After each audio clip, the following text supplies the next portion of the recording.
2026 Singapore ഷാങ്ക്രീല ഡയലോഗില് US പ്രതിരോധ secretary നടത്തിയ പ്രതികരണം ഇപ്പോൾ വളരെ വലിയ വാർത്തയായിട്ടുണ്ട്.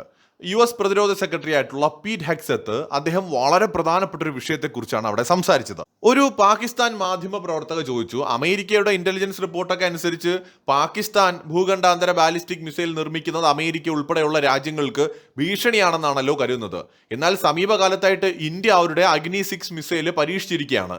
ഇതിന്റെ ദൂരപരിധി 12,000 കിലോമീറ്റർ വരെ വരുമെന്നാണ് മനസ്സിലാക്കാൻ കഴിയുന്നത്. ആ ഒരു മിസൈല് ഏകദേശം യൂറോപ്പിനെയും അമേരിക്കയുടെയും പല ഭാഗങ്ങൾ കവർ ചെയ്യുന്ന മിസൈലാണ്. ഇതൊരു ഭീഷണിയായിട്ട് കാണുന്നുണ്ടോ US എന്നതായിരുന്നു ചോദ്യം. ഇത് വളരെ ഡയറക്റ്റ് ആയിട്ടുള്ള ഒരു ചോദ്യമായിരുന്നു. അവിടെ ഹെഗ്സത്തിന്റെ തന്ത്രപരമായ മറുപടിയാണ് വളരെ പ്രധാനം. അദ്ദേഹം പറഞ്ഞത്, ഞാനിവിടെ ഒരു രാജ്യത്തിന് നേരെയും വിരൽ ചൂണ്ടാൻ ഉദ്ദേശിക്കുന്നില്ല. ഇന്ത്യ ഞങ്ങളെ സംബന്ധിച്ചിടത്തോളം ഇൻഡോ പസഫിക് മേഖലയിലെ ഒരു തന്ത്രപ്രധാന ശക്തിയാണ്. മാത്രമല്ല, ശക്തമാകുന്ന ഇന്ത്യൻ സൈന്യം ഒരു ഭീഷണിയല്ല എന്നും മറിച്ച് ഇന്ത്യൻ മഹാസമുദ്രത്തിലെ സുരക്ഷയ്ക്കും മേഖലയിലെ സന്തുലിതാവസ്ഥ നിലനിർത്തുന്നതിനും അത്യന്താപേക്ഷിതമാണ് എന്നുമാണ് അദ്ദേഹം കൂട്ടിച്ചേർത്തത്. അപ്പൊ ഇവിടെ ഇത് വളരെയധികം വൈറലാവാൻ കാരണമുണ്ട്. അതായത് നയതന്ത്ര തലത്തിൽ USന്റെ ഈ ഒരു നിലപാട് വലിയ രീതിയിൽ ഇന്ത്യക്ക് ഗുണം ചെയ്യുന്നതുമാണ് എന്ന് മാത്രമല്ല മുൻകാല നിലപാടുകളെ അടിമുടി മാറ്റുന്ന ഒന്നുമാണ്.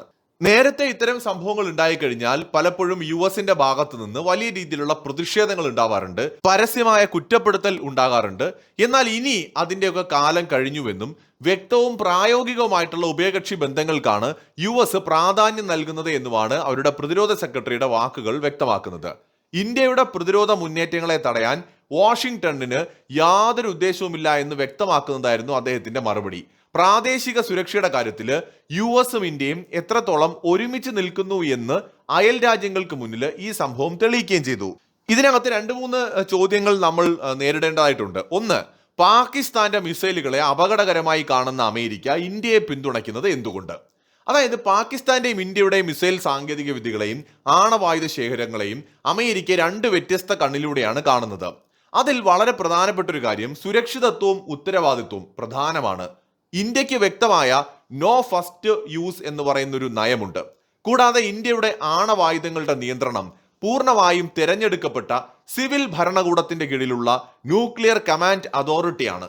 എന്നാൽ പാകിസ്ഥാന്റെ ആണവായുധങ്ങളുടെ താക്കോൽ അവിടുത്തെ മിലിറ്ററിയുടെ കൈകളിലാണ്. പാകിസ്ഥാനിലെ ആഭ്യന്തര രാഷ്ട്രീയ അസ്ഥിരതയും ഭീകരവാദ സംഘടനകളുടെ ശക്തമായ സാന്നിധ്യവും കാരണം ഈ ആയുധങ്ങൾ തീവ്രവാദികളുടെ കയ്യിലെത്തിയേക്കാം എന്ന വലിയൊരു ആശങ്ക അമേരിക്കയ്ക്കും യൂറോപ്പിനുമുണ്ട്.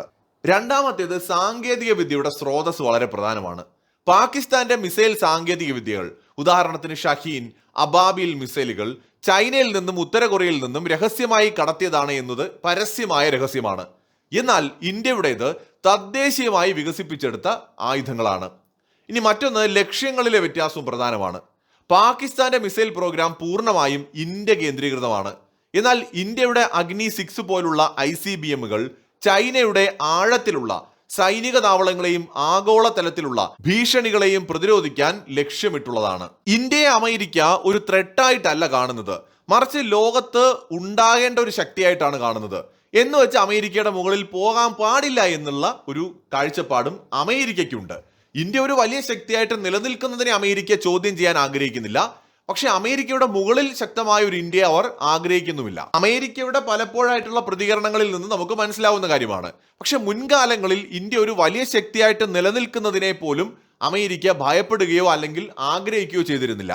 മറിച്ച് ഇന്ന് അതിനൊരു മാറ്റം വന്നിട്ടുണ്ട്. അമേരിക്കയുടെ യുദ്ധമന്ത്രിയുടെ പുതിയ പ്രതികരണങ്ങൾ വ്യക്തമാക്കുന്നത് പാകിസ്ഥാനോട് അമേരിക്കയുടെ മനോഭാവത്തിൽ വലിയ മാറ്റമുണ്ടായി എന്ന് തന്നെയാണ്.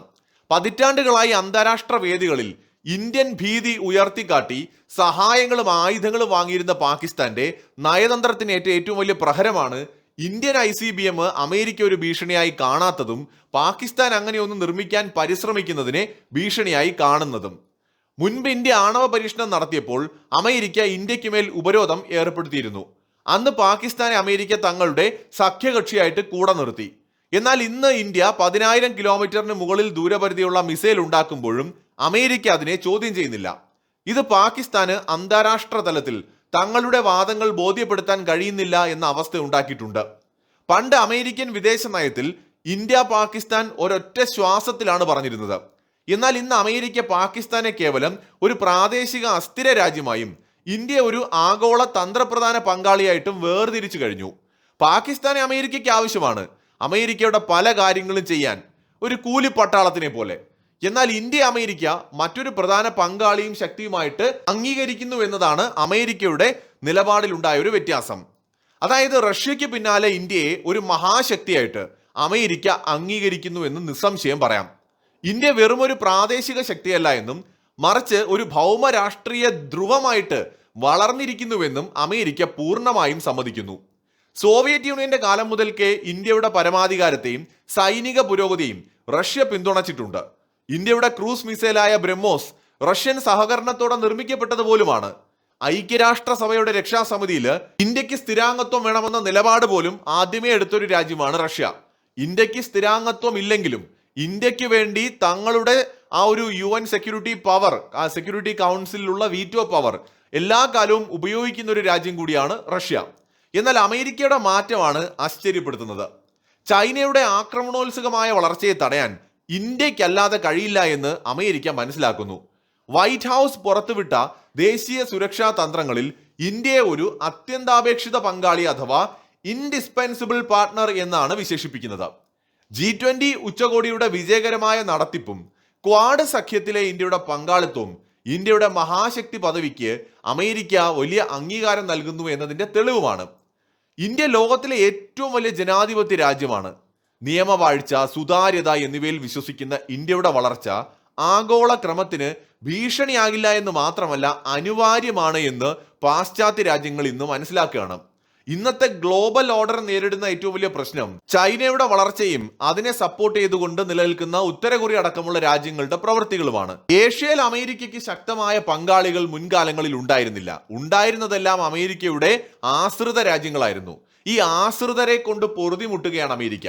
നാറ്റോ തന്നെ അമേരിക്കയുടെ തണലിൽ കഴിയുന്ന, അമേരിക്കയുടെ ആ ഒരു തണലിൽ ജീവിക്കുന്ന കുറെ രാജ്യങ്ങളുടെ കൂട്ടുകെട്ടായിട്ട് മാറിയിരുന്നു. ഇപ്പൊ അമേരിക്കയുടെ ഒരു സഖ്യരാജ്യങ്ങൾ എടുത്തു കഴിഞ്ഞാൽ അമേരിക്കയ്ക്ക് ഒപ്പത്തിനൊപ്പം നിൽക്കുന്ന ശക്തമായൊരു പങ്കാളി ഒരു കാലത്തും ഉണ്ടായിട്ടില്ല. ഇപ്പൊ ഉദാഹരണം പറഞ്ഞാൽ കാനഡ, അല്ലെങ്കിൽ ബ്രിട്ടൻ, അതല്ലെന്നുണ്ടെങ്കിൽ മറ്റ് യൂറോപ്യൻ രാജ്യങ്ങൾ, ഒരു പരിധിവരെ ഫ്രാൻസ്. ഏഷ്യയിലേക്ക് വന്നു കഴിഞ്ഞാൽ ജപ്പാൻ, സൗത്ത് കൊറിയ, അല്ലെങ്കിൽ ഓസ്ട്രേലിയയുടെ കാര്യം എടുക്കാം. ഓസ്ട്രേലിയ, ഈ രാജ്യങ്ങളൊന്നും അമേരിക്കയുടെ ഒപ്പത്തിനൊപ്പം ശക്തമായ രാജ്യങ്ങളോ അല്ലെങ്കിൽ അമേരിക്കയെ പോലും സഹായിക്കാൻ കഴിയുന്ന രാജ്യങ്ങളോ ഒന്നും അല്ല. അതിൽ ഫ്രാൻസ് മാത്രമാണ് കുറേയൊക്കെ ഇൻഡിപെൻഡന്റ് ആയിട്ടുള്ള ഒരു പവർ. ബാക്കിയുള്ള രാജ്യങ്ങളൊക്കെ അമേരിക്കയുടെ ആശ്രിത രാജ്യങ്ങളാണ്. അമേരിക്കയുടെയും അമേരിക്കൻ കമ്പനികളുടെയും സഹായത്തോടെ പല രീതിയിൽ പല മേഖലയിൽ ഡെവലപ്പ് ആയിട്ടുള്ള രാജ്യങ്ങളാണ്. അതിൽ ജപ്പാൻ ചിലപ്പോൾ അതിൽ നിന്നൊന്ന് മാറി മുന്നോട്ട് പോകാനുള്ള വലിയ സാധ്യത കാണുന്നുണ്ട്. പക്ഷെ ഇത്രയും കാലം അമേരിക്കൻ സൈന്യം അല്ലെങ്കിൽ അമേരിക്കൻ ഗവേഷകർ, അമേരിക്കൻ കമ്പനികളൊക്കെ തന്നെയാണ് ഈ രാജ്യങ്ങളെ പ്രൊട്ടക്ട് ചെയ്തിരുന്നത്. എന്നാൽ ചൈനയും റഷ്യയും തമ്മിലുള്ള സൗഹൃദം നോക്കൂ. ചൈനയും റഷ്യയും എന്ന് പറയുന്നത് ശരിക്കും വളരെ ഏതാണ്ട് തുല്യമായിട്ട് പല മേഖലയിൽ നിൽക്കുന്ന, വളരെ ഒപ്പത്തിനൊപ്പം നിൽക്കുന്ന ശക്തികളാണ്. അവരുടെ സൗഹൃദം അമേരിക്ക അസൂയപ്പെടുത്തിക്കൊണ്ടേയിരിക്കുകയാണ്. അമേരിക്ക സത്യത്തിൽ ഇന്ത്യയെ അങ്ങനെ ഒരു പങ്കാളിയായിട്ടാണ് ആഗ്രഹിച്ചത്. അമേരിക്കയുടെ കൂടെ കട്ടയ്ക്ക് നിൽക്കുന്ന ഒരു സഖ്യരാജ്യം. എങ്കിൽ ഏഷ്യയിൽ അമേരിക്കയ്ക്ക് ഇന്ത്യ മാത്രം മതി എന്ന് അവർ കരുതും. പക്ഷെ ഇവിടെ പ്രശ്നം ഇന്ത്യക്ക് റഷ്യയോടുള്ള കമ്മിറ്റ്മെന്റ് ആണ്. റഷ്യയോടുള്ള ഇന്ത്യയുടെ കമ്മിറ്റ്മെന്റ് ഇന്ത്യയുമായിട്ട് ശക്തമായ ഒരു സൗഹൃദം ഉണ്ടാക്കാൻ അമേരിക്കയെ എപ്പോഴും ബുദ്ധിമുട്ടിക്കുന്നുണ്ട്. അമേരിക്ക ആഗ്രഹിക്കുന്ന പോലെ ഒരു സുഹൃത്താവാൻ ഇന്ത്യക്ക് കഴിയുകയുമില്ല. ഇന്ത്യക്ക് ഇന്ത്യയുടേതായിട്ടുള്ള ഒരു ഫോറിൻ പോളിസി ഉണ്ട്. ഇന്ത്യ ഒരു സ്വതന്ത്ര പരമാധികാര രാഷ്ട്രമായി, ഒരു ഇൻഡിപെൻഡന്റ് പവറായി തന്നെ തുടരാൻ ആഗ്രഹിക്കുകയാണ്. ഒരു രാജ്യത്തിന്റെയും സഖ്യത്തിന്റെ ഭാഗമാകാൻ ഇന്ത്യ ആഗ്രഹിക്കുന്നില്ല. എന്നാൽ എല്ലാവരുമായി സഹകരിക്കാൻ തയ്യാറാണ്. ഒരു ഘട്ടത്തിൽ അമേരിക്കയ്ക്ക് ഇത് ഉൾക്കൊള്ളാൻ കഴിഞ്ഞിരുന്നില്ല. അതുകൊണ്ടാണ് ട്രംപ് പാകിസ്ഥാനുമായി കൂടുതൽ അടുക്കാൻ ശ്രമിച്ചത്. പക്ഷേ ഇന്ത്യക്ക് പകരം പാകിസ്ഥാൻ ആയില്ല എന്ന് ട്രംപ് ഭരണകൂടവും തിരിച്ചറിഞ്ഞിരിക്കുകയാണ്. അതായത് അമേരിക്ക ആഗ്രഹിക്കുന്ന ഒരു പങ്കാളിയായിട്ട് ഇന്ത്യയെ കിട്ടില്ല എങ്കിലും കഴിയുന്ന മേഖലകളിൽ ഇന്ത്യയുമായി സഹകരിക്കുന്നതാണ് അമേരിക്കയുടെ ഭാവിക്ക് നല്ലത് എന്ന് അമേരിക്ക മനസ്സിലാക്കിയിട്ടുണ്ട്. ഇന്ത്യൻ മഹാസമുദ്ര മേഖലയിൽ കടൽക്കൊള്ള തടയുന്നതിന്, പ്രകൃതി ദുരന്തങ്ങൾ ഉണ്ടാകുമ്പോൾ ആദ്യം എത്തുന്നത്, അല്ലെങ്കിൽ കോവിഡ് കാലത്തെ വാക്സിൻ നയതന്ത്രം, മറ്റ് രാജ്യങ്ങളെ സഹായിക്കുന്നതിൽ, അമേരിക്കൻ കപ്പലുകളെ പോലും സഹായിക്കുന്നതിന്, ചൈനീസ് കപ്പലുകളെ പോലും സഹായിക്കുന്നതിനൊക്കെ ഇന്ത്യ ഒരു പ്രധാന ശക്തിയായിട്ട് ഇന്ത്യൻ മഹാസമുദ്രത്തിൽ വാഴുകയാണ്. ഇന്ത്യ ശക്തമാകുന്നത് ആഗോള സമ്പദ് വ്യവസ്ഥയ്ക്കും സമുദ്ര വ്യാപാര പാതകളുടെ സുരക്ഷയ്ക്കും അത്യന്താപേക്ഷിതമാണ് എന്ന് US വിശ്വസിക്കുന്നത് അവിടെയാണ്. ഇന്ത്യ ഒരു പൂർണ്ണമായ സൈനിക സഖ്യകക്ഷിയാക്കി മാറ്റണമെന്നായിരുന്നു അമേരിക്ക ആഗ്രഹിച്ചത്. പക്ഷെ ആ ആഗ്രഹം നടക്കില്ല എങ്കിലും തുല്യ പ്രാധാന്യമുള്ള ഒരു തന്ത്രപ്രധാന പങ്കാളിയായിട്ട് തുടരാൻ അമേരിക്ക ആഗ്രഹിക്കുന്നുണ്ട്. ഇന്ത്യ സ്വന്തം പരമാധികാരത്തിലും ചേരിചേരാ നയത്തിലും ഉറച്ചു നിൽക്കുന്ന രാജ്യമാണെന്ന് അമേരിക്ക മനസ്സിലാക്കി കഴിഞ്ഞു. അതുകൊണ്ട് തന്നെ ഇന്ത്യയുമായിട്ട് ആ ഇന്ത്യ എന്താണ് എന്ന് മനസ്സിലാക്കിക്കൊണ്ടുള്ള ഒരു സൗഹൃദമായിരിക്കും ഇനി അമേരിക്ക ശ്രമിക്കുക. ഇന്ത്യയെ വിശ്വസ്ത പങ്കാളിയായി കാണുന്നത് കൊണ്ടാണ് അമേരിക്ക മുൻപെങ്ങും ഇല്ലാത്ത വിധം ഉയർന്ന സാങ്കേതിക വിദ്യകൾ ഇന്ത്യയുമായി പങ്കുവയ്ക്കാൻ തയ്യാറായത്. ആർട്ടിഫിഷ്യൽ ഇന്റലിജൻസ്, ക്വാണ്ടം കമ്പ്യൂട്ടിംഗ്, ബഹിരാകാശം എന്നിവയിൽ ഇന്നും അമേരിക്കയും ഇന്ത്യയും ഒന്നിച്ച് പ്രവർത്തിക്കുന്നുണ്ട്. ജെറ്റ് എഞ്ചിൻ കരാർ അതിൽ അതുപോലെ പ്രധാനപ്പെട്ട ഒന്നാണ്. ഇന്ത്യയുടെ തേജസ് മാർക്ക് 2 യുദ്ധവിമാനങ്ങൾക്കുള്ള എഞ്ചിനുകളുടെ സാങ്കേതിക വിദ്യ കൈമാറ്റത്തോടെ ഇന്ത്യയിൽ തന്നെ ഇവ നിർമ്മിക്കാനായിട്ട് ജനറൽ ഇലക്ട്രിക് കമ്പനിക്ക് US ഭരണകൂടം അനുമതി നൽകിയത് ഇന്ത്യ അമേരിക്ക വിശ്വസിക്കുന്നു എന്നതിന്റെ തെളിവാണ്. GF414 ജെറ്റ് എഞ്ചിൻ എന്ന് പറയുന്നത് താരതമ്യേന മികച്ചൊരു എഞ്ചിനാണ്. ഈ എഞ്ചിനുകൾ ഇന്ത്യയിൽ നിർമ്മിക്കാനാണ് US ഇപ്പോൾ തീരുമാനിക്കുന്നത്. അതോടൊപ്പം തന്നെ ചൈനയെ പോലെ ഇന്ത്യ ലോകത്തിന് ഒരു ഭീഷണിയാകില്ല എന്ന വിലയിരുത്തൽ അമേരിക്കയ്ക്കും യൂറോപ്പിനുമുണ്ട്. ഇന്ത്യ ചരിത്രത്തിൽ ഇന്നുവരെ ഒരു രാജ്യത്തെയും ആദ്യം ആക്രമിക്കുകയോ മറ്റു രാജ്യങ്ങളുടെ മണ്ണ് പിടിച്ചെടുക്കുകയോ ചെയ്തിട്ടില്ല. എന്നാൽ ചൈന ടിബറ്റ് പിടിച്ചെടുക്കുകയും ദക്ഷിണ ചൈന കടലിൽ അവകാശവാദം ഉന്നയിക്കുകയും ചെയ്യുന്നുണ്ട്. ഇന്ത്യയുടെ അതിർത്തികളിൽ കടന്നു കയറാൻ ശ്രമിക്കുക പോലും ചെയ്യുന്നു. ഇന്ത്യ ചൈനയെ പോലെ തങ്ങളുടെ ബെൽറ്റ് ആൻഡ് റോഡ് പദ്ധതിയിലൂടെ ഏതെങ്കിലും രാജ്യങ്ങളെ കടക്കണിയിലാക്കി അവരുടെ പരമാധികാരം കവർന്നെടുക്കാൻ ശ്രമിച്ചിട്ടില്ല.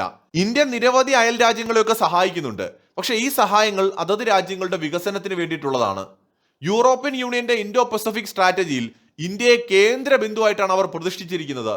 ജർമ്മനി, ഫ്രാൻസ് തുടങ്ങിയ രാജ്യങ്ങൾ ഇന്ത്യയുമായി വലിയ രീതിയിലുള്ള വ്യാപാര പ്രതിരോധ കരാറുകളിലാണ് ഏർപ്പെട്ടിരിക്കുന്നത്.